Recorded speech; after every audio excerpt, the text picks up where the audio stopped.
Hickok 45 here. Don't mind me, but I'm kind of busy experimenting right here.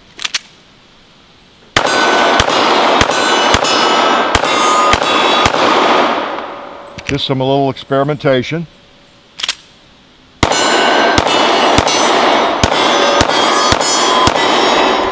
Yeah, just verifying the difference. Excuse me. Okay, it is Hickok 45. We're going to look at the LC380 today, and I was just reminding myself one last time the difference between it and the 9mm version of this firearm, the LC9. This happens to be the LC9S, mine, that I've had a good while and really like, but I've never done or fired even the LC380. It's been out for a while. I don't know, 2-3 years, maybe longer. And I've had a request to get one, and I have read about it here and there, and I thought, well, I don't know if that appeals to me or not. But you know, I've had a lot of requests from people on Facebook and on the YouTube channel, and right here where you are right now, right, asking me about a firearm that is a little bit easier to manage. Maybe they got arthritis, or they got weak wrists, and they have difficulty working the slide, and they're recoil sensitive. And there are firearms like that, and they want a carry gun. And every now and then I'll run across an article or something about this kind of falling into that category.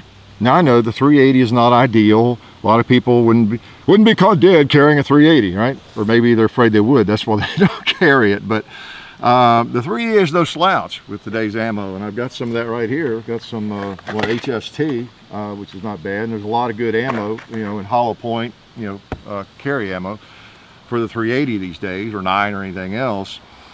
So starting with that, it's not a bad round with good ammo. Now, this might not be your first choice, but it is an option. So I thought I'd request one and take a look at it, as well as I do my 9mm. But partly because it's the striker fired model. It's got a beautiful trigger. If you've shot one of these newer ones, the LC9S, you know what I'm talking about. Wow, what a trigger. It's a target trigger. It's great. This kind of harkens back to the early LC9s, even though it's an LC380, with a long trigger pull. Okay, and it's got the magazine disconnect, so you have to have the trigger in it, or the magazine in it, to get it to fire. Okay, now that's not as big a problem for most of you normal people as it is for me with my large hands, because it just breaks pretty far back there, and it's not ideal for me. I much prefer the striker fired version there. But that's the claim to fame on this pistol, all right, if you can call it that. It's the same size, you know, and weight and everything. I think it's the same weight pretty much as the 9, but yet it's chambered in 380. So what does that mean? It means you're going to get less recoil, and you could probably tell from me shooting it there, and I've done that before the video, and there's a significant difference in the recoil impulse. John did the same thing, so a lot less recoil. Now, a lot of us are not recoil sensitive, but you know, even if you're not recoil sensitive, we still, I think, tend to shoot something better if there's less recoil. You take a firearm that's very similar to one of your large caliber firearms, take one like it chambered in 22 long rifle, for example, and you'll just tend to shoot it better.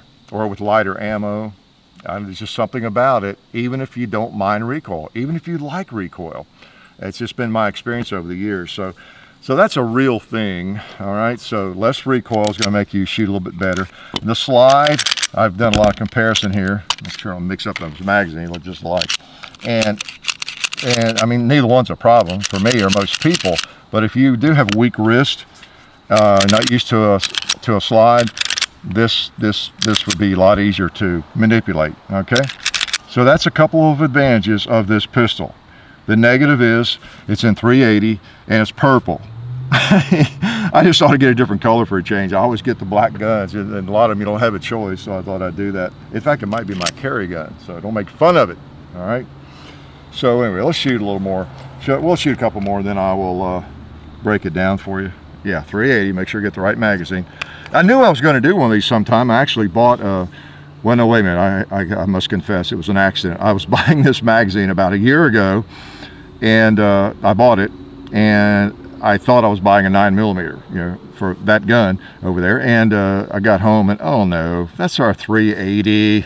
And rather than take it back, I just hung it up because I knew I was going to get one of these at some point. And here I am. All right, a year later with it. All right, so now, again, I don't like the trigger that much, but, you know, it is what it is. It's for up close and dirty, like on this paper here. I don't have a holster, but it is for pulling out and, you know, stopping Mr. Bad Guy. And I just missed that 2-liter. I think I put one just to the right and one just to the left of it.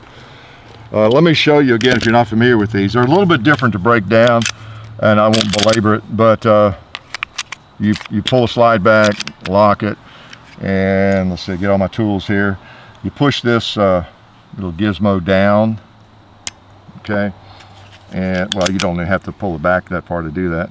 Then there's a little pin there. Now the Glock tool is not big enough. I always default to it seems like, but there you go. Something a little bit smaller. And you pull out the pin. Okay, so then she comes right apart. All right. And after that, it's just like most other pistols like this. Okay. So it's not a big problem to clean and all that. All right.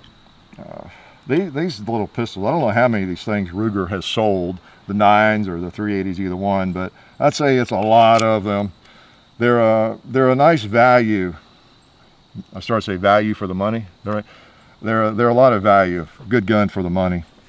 I think most people would agree with that. There we go. Push him in there and get him back together. I don't know why he's not wanting to go all the way back in.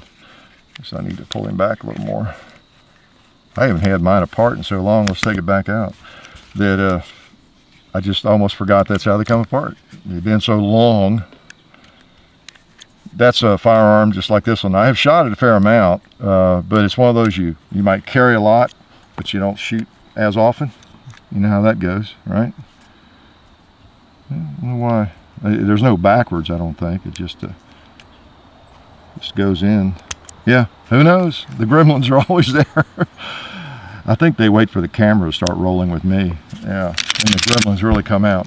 Again, magazine disconnect will not fire without the magazine in it. And you got the loaded chamber indicator there, the big giant loaded chamber indicator pops up when it's loaded.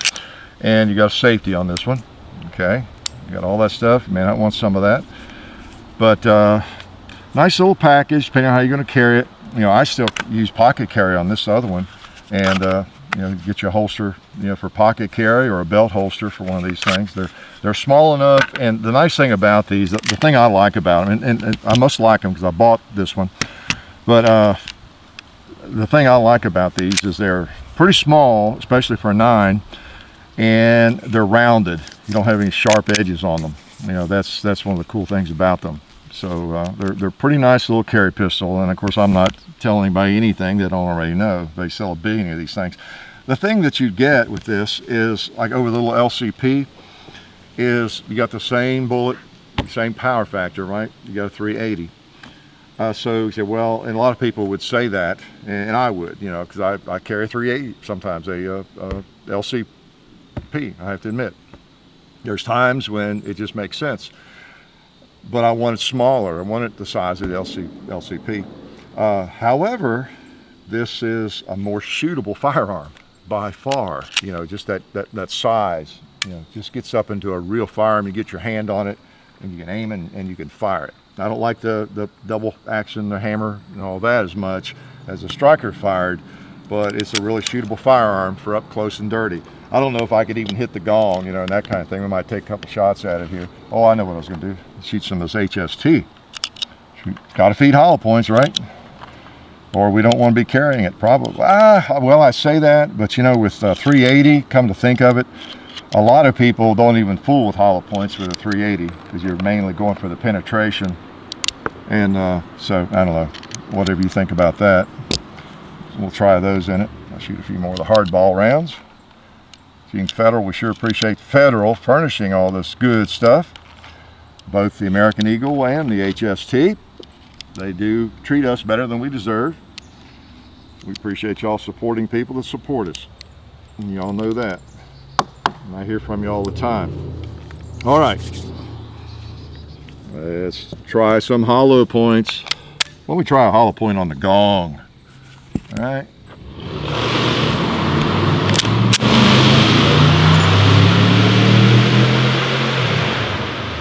I have no idea where to hold.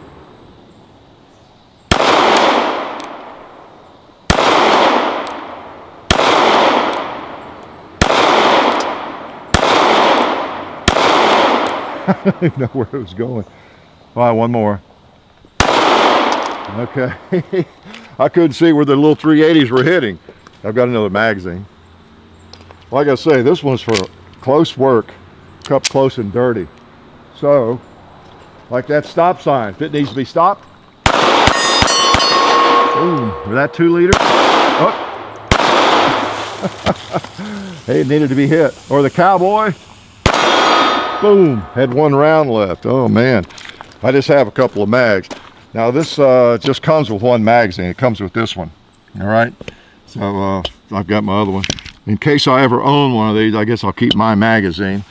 But let me load him up real quick here, shoot him a couple more times. And again, let me put that in there so you can look at the trigger a little bit. We're clear. It's that strange action, you know, it's a long trigger pull, which really some people like. They want that. They feel that's part of the safety, okay? So I prefer a different trigger, but I was going to show you the reset. It's got an interesting reset on it. Okay, let me get off the edge here. When you pull the trigger, okay, I'll recock it. I got a mag in there. Oh, now, okay, now when you bring it out, listen for the click. Okay, that is not the reset. It sounded like it. It won't pull. Go out. There's the reset. Now you can shoot again. Okay, just so you know, right there, that first click, it feels like a reset, but it's not. It's got to go all the way back out that far. And I remember that on my other one. You had to really release that trigger way on out before you could fire it again. Okay, so it's a little odd. It's just part of the idiosyncrasies of the mechanism. Don't know if that was intentional, but it's just the way it is. So it's a long trigger pull, going and coming, and in some ways, you know, might make it safer, you know, for you. You might feel more comfortable carrying it, you know, because again, I think one of the markets for that is someone maybe who's not quite as experienced with firearms, and you know, you need something that's a little bit easier to work the slide on, and is not heavy on the recoil, you know, hence the 380. So we're not going to judge anybody. Hey, 380 is not necessarily a slouch. Good ammo. You saw some right there in the HST. That's what I keep in my 380s generally. But again, a lot of people just use hardball on a 380. Anyway, I mean, knowledgeable firearms people. Okay, so let's take a couple more shots with it. All right. One in the chamber, and you can see that loaded chamber indicator there. The big red chamber indicator sticking up there. That tells me there's a round in the chamber. Well, let me see if I can hit those 2 liters. I don't want to leave them standing.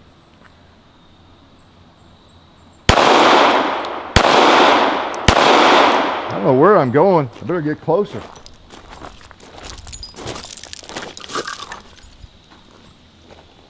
There we go.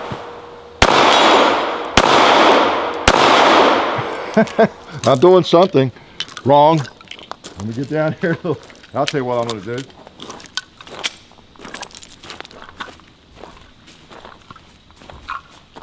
How about this, boys and girls?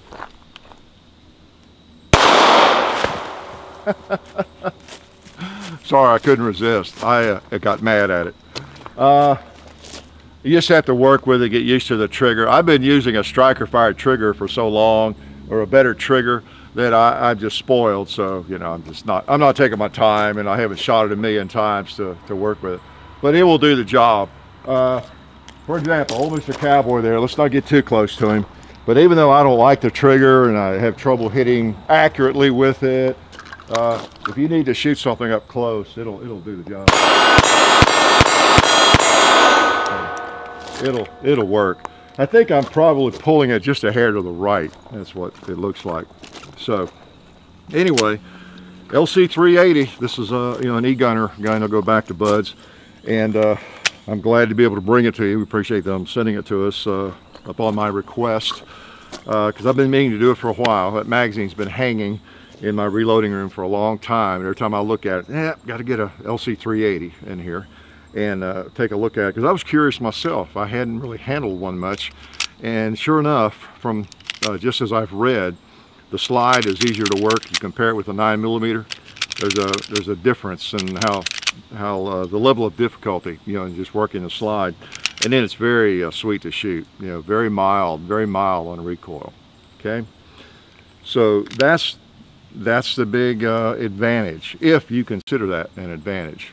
That's one of the advantages of it. So the LC380, if you're looking for a carry firearm, and maybe you just want a 380, maybe you don't have difficulty working the slide on other things, you just would like to have less recoil, and you want kind of a double action like that, that might be something you want to take a look at. So anyway, glad you came out to watch us shoot this thing and talk about it a little bit. Life is good.